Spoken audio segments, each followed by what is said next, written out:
From Black Americans, there's a long history in this country of being told exactly where we could go, where we couldn't go, where we could sit, where we couldn't sit, what schools we can attend, what neighborhoods we can live in, and what doors we were allowed to walk through. Race in America is rarely just about the event itself.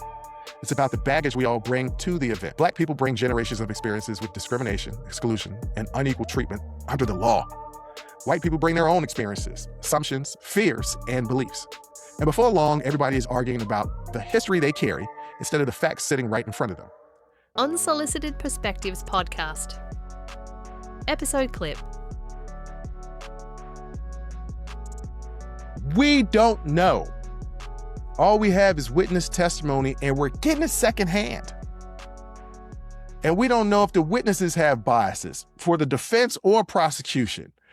We don't know. The story isn't about him, Karmelo, being black and Metcalf being white. Not truly. The story is about two young men who lost their lives in an instant over something that didn't need to be. That's really what it's about. But it's also about something else. You know, the older I get, the more I realize that sometimes the hardest thing to do is to hold two truths in your head at the same time. On the one hand, there are legitimate questions here.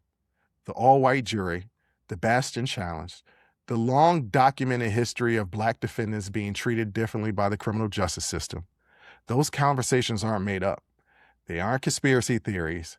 They are backed by decades of data, court cases, and lived experiences.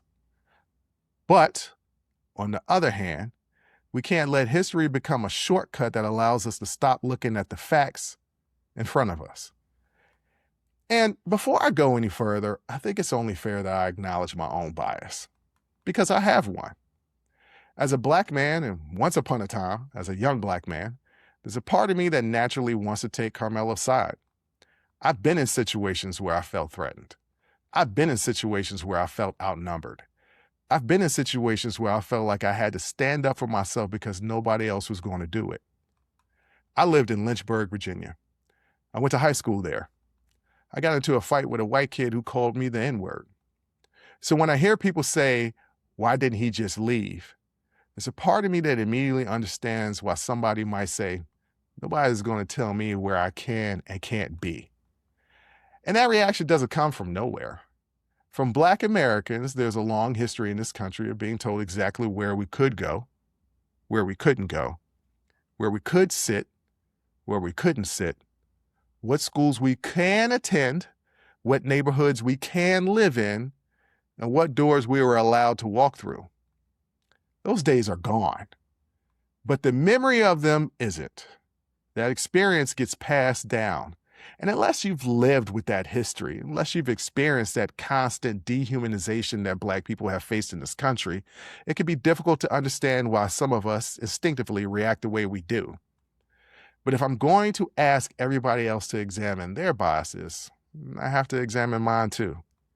Because the truth is, my personal experience doesn't change the facts. My empathy for Karmelo doesn't change the facts. My understanding of why he may have felt threatened doesn't change the facts. And that's where this gets real difficult. Because I look at that jury selection and I immediately think, I've seen this movie before. I've read too many history books. I've seen too many photographs. I've heard too many stories that ended with these words: found guilty by an all-white jury. Now, to be fair, this jury wasn't all white, but it was 100% absent of Black people. And when I see that, I ask myself a question. How is that a jury of your peers? Now, whether that affected the outcome or not is a separate conversation. But when people see Black folks rushing to defend Karmelo, there's reasoning behind it. Right or wrong, there is a reason. You could try to understand that reason, or you can ignore it. But pretending it doesn't exist won't make it disappear. At the same time, another truth remains. This young man did not deserve to die. Nothing happened under that tent that should have resulted in a loss of life. That's what I mean when I say it's hard to hold two truths at the same time. Both things can be true. I can understand why some Black Americans immediately identify with Karmelo. And I could believe that a teenager lost his life unnecessarily. Both of those things can exist together. But here's the uncomfortable part people don't want to talk about. What I know for sure is that we actually don't know what happened. We weren't there. Every single one of us is learning about it secondhand. The witnesses were there. The people under that tent were there. We weren't. And that's important because somewhere along the way, America stopped talking about what happened under that tent and started talking about everything else. We started talking about politics. We started talking about race. We started talking about Democrats and Republicans. We started talking about culture wars. We started talking about what this case means instead of what this case is. And that's where things get dangerous. Because what happened between these two men probably had very little to do with race. But what happened afterward, the national conversation, the political arguments, the assumptions, the narrative, the sides people immediately picked, that was absolutely racial. That's a story I know all too well.